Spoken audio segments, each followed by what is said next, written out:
Estoy en contacto con el arquitecto Germán Zuluaga, presidente del Distrito 1 del Colegio de Arquitectos. Germán, ¿qué tal? Buen día. Julio Grassi y Guillermo González acá. Buen día, ¿cómo está?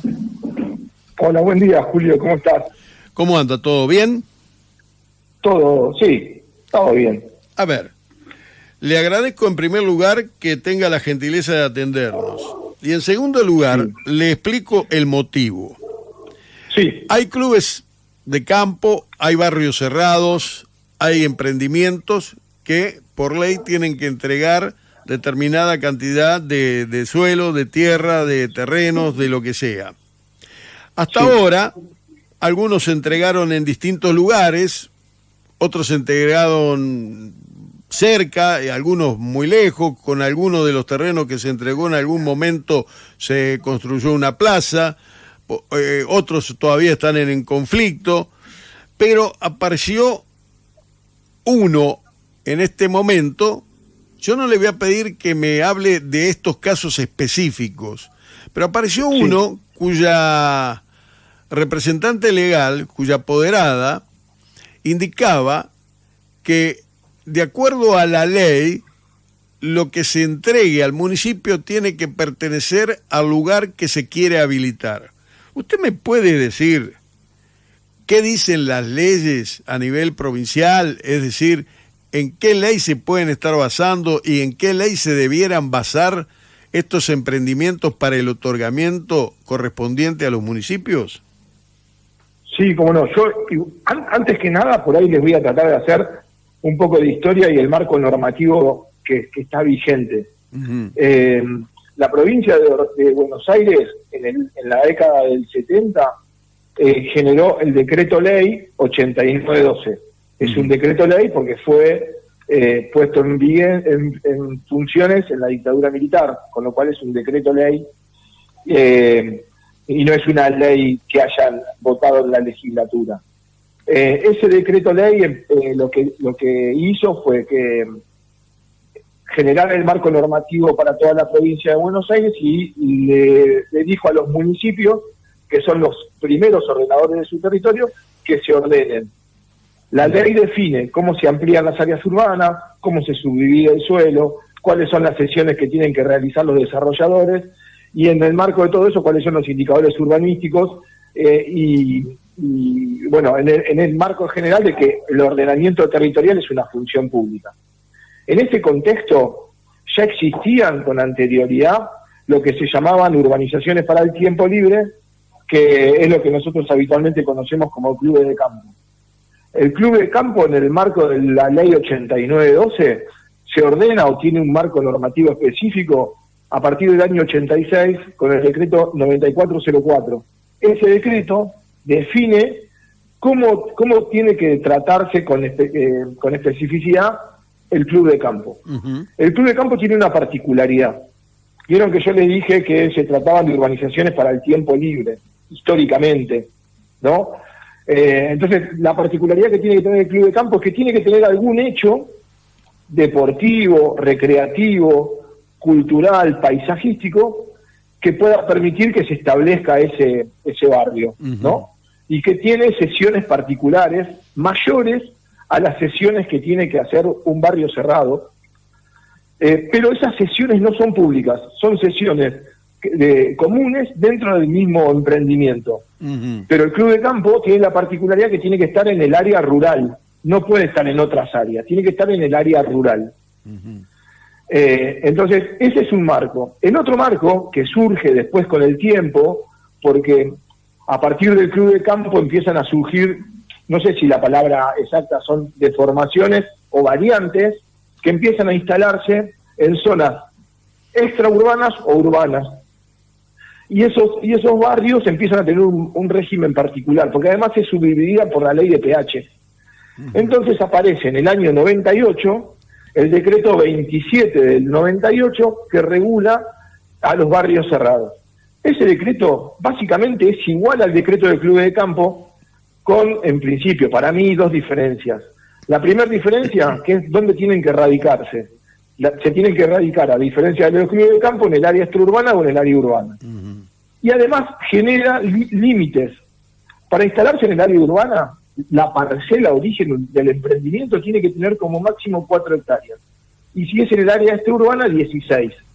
¿Puede haber excepciones? Sí, puede haber excepciones y tienen que estar justificadas urbanísticamente, porque obviamente muchas veces la composición catastral del territorio no es así de firme, y por ahí uno puede tener superficies más grandes rodeadas de calle, y esa es una condición específica que tienen tanto los clubes de campo como los barrios cerrados. En el caso particular de los barrios cerrados, ellos sí tienen que ceder el 10% de espacio verde y el 4% de equipamiento comunitario. ¿Sí? Esa cesión, con el tiempo, empezó a definirse mucho más claramente, pero esto es más que nada por una usanza, que esa cesión se tiene que hacer afuera del barrio. ¿Por qué? Porque es una cesión pública. Pero en ese afuera del barrio hay dos condiciones también. Que puede estar dentro de la misma parcela, por fuera de los límites del barrio, o puede estar en otro lugar, pero en cercanía de ese barrio, o donde el municipio lo disponga. El que dispone la ubicación de las cesiones es el municipio, no el privado.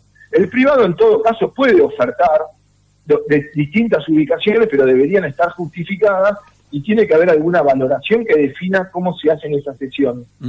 ¿Se entiende? Y son dos: 10% de la superficie para espacio verde y un 4% para equipamiento comunitario. Y lo determina el municipio en todo caso.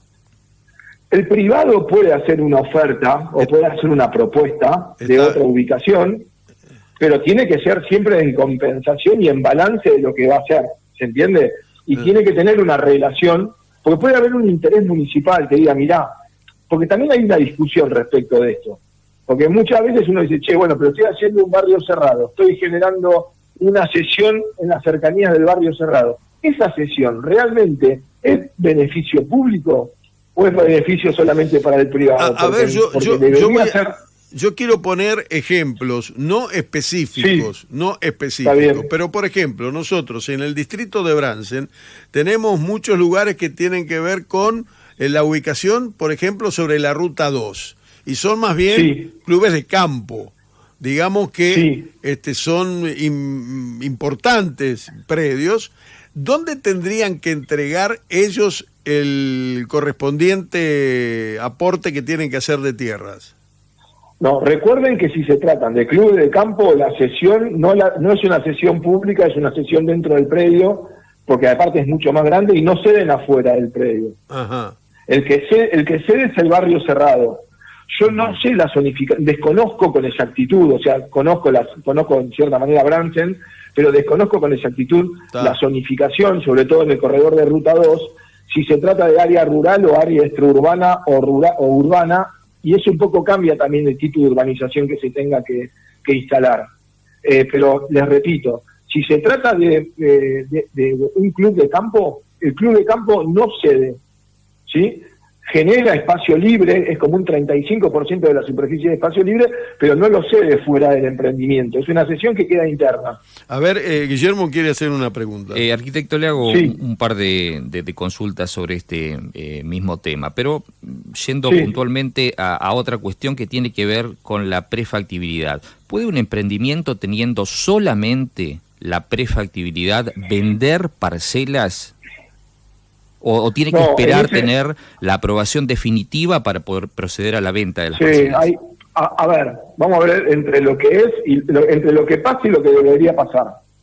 Porque acá nosotros tenemos una percepción siempre de irle contra el desarrollador, que a veces tienen muchos elementos para poder ir contra el desarrollador, pero también hay una parte muy importante que es la del Estado y los vacíos que genera el Estado, las demoras que genera el Estado en muchas de las tramitaciones. Entonces, cuando en una situación de prefactibilidad no se podría estar vendiendo, hay una ley específica que define que no se puede vender en etapa de prefactibilidad, ya debería tener las aprobaciones para empezar la comercialización. No recuerdo ahora con exactitud, pero hay una ley que lo define y también define exactamente la etapa, pero justamente la etapa de prefactibilidad no la es. Ahora, ahí después hay 1000 opciones, ¿no? Porque puede haber instancias. Lo que también define esa ley que no puede haber publicidad. Ahora, lo que sí puede haber son instancias privadas que no sean públicas y que tengan que ver con lo que sería el negocio en sí de la obtención de los recursos necesarios para poder generar esa urbanización. A ver, usted me está diciendo que si yo soy el dueño del predio, puedo conversar con quien va a comprar el terreno correspondiente, explicarle en qué situación lo compra y llegar a un acuerdo. Ahora, yo no lo pondría en esos términos directo, porque ahí sí creo que estaríamos en una situación compleja, pero a ver, el dueño de la tierra, por el solo hecho de tener la tierra, no puede hacer el emprendimiento, porque el emprendimiento implica una dotación de infraestructura y de obras que son muy onerosas. Entonces, eso, obviamente, como cualquier negocio, eso ya después se transforma en un negocio. Entonces, como cualquier negocio, necesita herramientas de financiación y de apalancamiento para poder desarrollarla. Si tenemos en cuenta, además, el proceso y los tiempos que lleva el Estado en aprobar estas cuestiones, a veces el desarrollador es un héroe, ¿no? Cuando se larga a desarrollar estas cosas en las condiciones en que la economía argentina, los medios y las formas de tramitación, no solamente en los de Buenos Aires, la cantidad de organismos que intervienen, la falta de conectividad que tienen esos organismos a la hora de dar autorizaciones, el permanente cambio normativo que tienen cada uno de estos organismos, y no solamente los cambios normativos, sino también las formas de gestionar. Entonces, es bastante complejo. Yo entiendo la preocupación de los vecinos, también entiendo que muchas veces son poco claros los procesos, y muchas veces todas estas cuestiones normativas, hasta que uno no está en esto, las desconoce, pero la realidad es que el Estado tiene una cuota parte muy importante en todo esto, en darle las condiciones al desarrollador para que se pueda desarrollar bien, pero también en ponerle los límites y las condiciones claras al desarrollador para que no haga lo que el desarrollador Arquitecto, quiere. ahí usted puso una palabra que me parece que es clave, ¿no? Es la responsabilidad. Sí. Y acá, ¿cuál es la responsabilidad de los municipios y cuál es la responsabilidad de la provincia? ¿Cómo entra a jugar el Código de Ordenamiento Urbano y Territorial en esta conjunción de temas que tienen que ver con los clubes de campo y con los barrios cerrados? Es clave. ¿Por qué? Pues el primer ordenador del territorio es el municipio, ¿sí? Ahora, el municipio se ordena, establece un plan, genera una ordenanza en el Consejo Deliberante, pero después esa ordenanza en el Consejo Deliberante, que es el Código de Ordenamiento Urbano, no tiene valor hasta tanto no se lleva a la provincia de Buenos Aires y en las oficinas técnicas de la provincia de Buenos Aires, principalmente en la Dirección de Ordenamiento Urbano, tiene que ser convalidado. Hoy, además, se incorporó en todo este proceso el Ministerio de Ambiente y también se incorporó la Autoridad del Agua. Eso hace que todo este proceso sea muy largo y engorroso, y muchas veces, muchas veces las ordenanzas que aprueban los concejales del Consejo Deliberante, los concejales, no nos olvidemos que son los representantes votados por los ciudadanos, son observadas o recusadas por funcionarios públicos que en realidad son empleados de áreas administrativas. Y vamos a suponer, en el mejor de los casos, que esa ordenanza sea la correspondiente y esté bien, una resolución ministerial permite que se aplique y que después toda la provincia de Buenos Aires pueda utilizarla como base para aprobar proyectos. Ese es el contexto general. No sé si eso sirve de explicación, pero un poco eso habla también de lo complejo de todo esto, porque vamos a hablar puntualmente de cualquiera de las dos opciones de club de campo de barrio cerrado. Sí. El desarrollador primero lo que tiene que verificar es que su emprendimiento se encuentra en zona. Sí. Una vez que hace esa verificación de que se encuentra en zona, tiene que ir al municipio a pedirle al municipio que, con lo que él ya vio que está en zona, la municipalidad, por otro lado, le diga, sí, estás en zona y estás en condiciones de iniciar el proceso de aprobación de un barrio. Entonces le dice, bueno, ahora tráeme las constancias de prestaciones de servicio y hace la certificación de prefactibilidad de aptitud hidráulica anhelada. Entonces ahí también empiezan a surgir condiciones de que si hay un curso de agua, no hay un curso de agua, cuáles son las cotas de nivel, si hay o no prestación del servicio de agua potable, o hay que hacer un permiso de explotación del recurso hídrico subterráneo, esto es hacer una perforación y después una red para abastecer de agua corriente. Después hay que ver si hay o no servicio de cloaca. Entonces, si no hay servicio de cloaca, hay que pedirle al ADA que haya una autorización para para el vuelco de los líquidos y sólidos tratados al subsuelo o bien a un curso de agua. Si están sobre una ruta provincial, hay que ir a tramitar a Vialidad las autorizaciones de permiso de ruta. Bueno, todo eso son instancias preliminares. Uno recién ahí ingresa al desarrollador con su anteproyecto al municipio. ¿Qué característica le podemos dar a un predio que se encuentra en zona rural, pero a 2 kilómetros del centro de Bransen? La característica que definió la zona que es rural la definió la municipalidad. Sí. Que esté a 2 kilómetros de Bransen fue una definición municipal. Sí, entonces ahí la caracterización es de zona rural. Bueno, y ahí entonces el tema de la cesión de los terrenos o del predio que tienen que otorgarle, ¿qué sería? Vuelvo a lo mismo. Si está en zona rural debería ser un club de campo, y si es un club de campo no cedería. Cede sí internamente como espacio de equipamiento, pero no cede al público, como si cede el barrio cerrado. Pero, repito, condición principal, está en zona rural. Zona rural, el único encuadre posible que hay es el club de campo.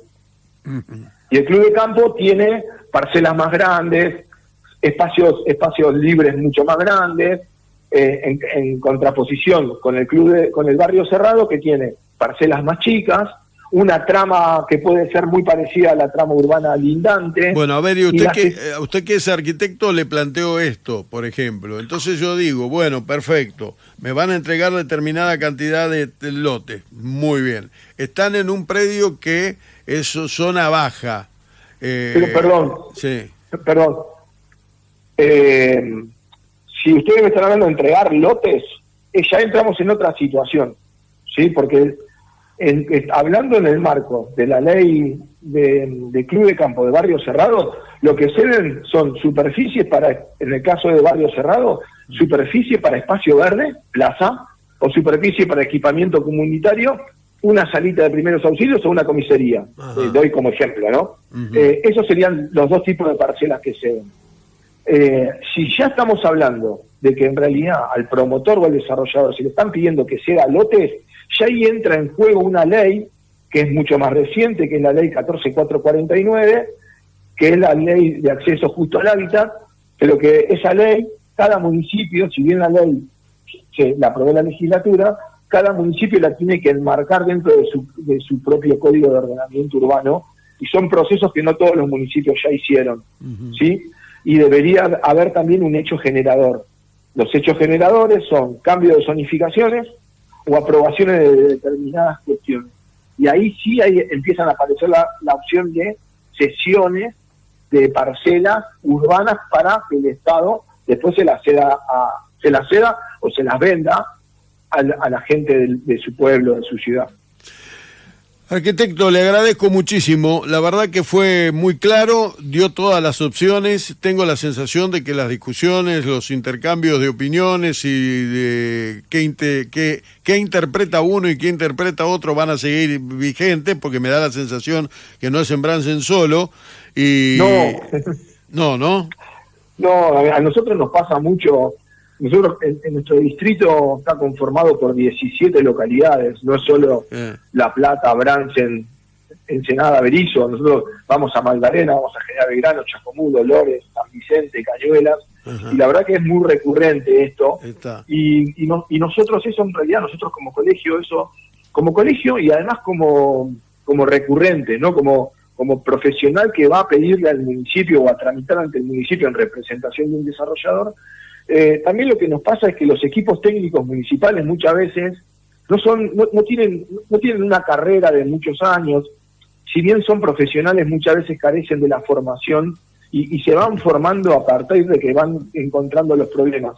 Y bueno, nosotros desde el colegio estamos trabajando en eso, no solamente en acompañar a los profesionales independientes, sino de tratar de darle las herramientas y las capacitaciones a los profesionales que están en relación de dependencia y trabajan en los municipios, para que estas cuestiones sean un poco también mejor llevadas y por ahí también trabajar en la comunicación a la sociedad para que la sociedad entienda estos procesos. Arquitecto, le agradezco muchísimo, muy amable, ¿eh? Muchas gracias por la nota y realmente nos sacó algunas dudas y otras nos seguirán quedando, indudablemente, porque la realidad es la realidad. Sí, señor. Bueno, a disposición. Un gusto y saludos a la audiencia. Un abrazo grande, muchísimas gracias. El arquitecto Adiós. Germán Zuloaga, presidente del Distrito 1 del Colegio de Arquitectos de la provincia, estuvo aquí en Estación Radio 90.7.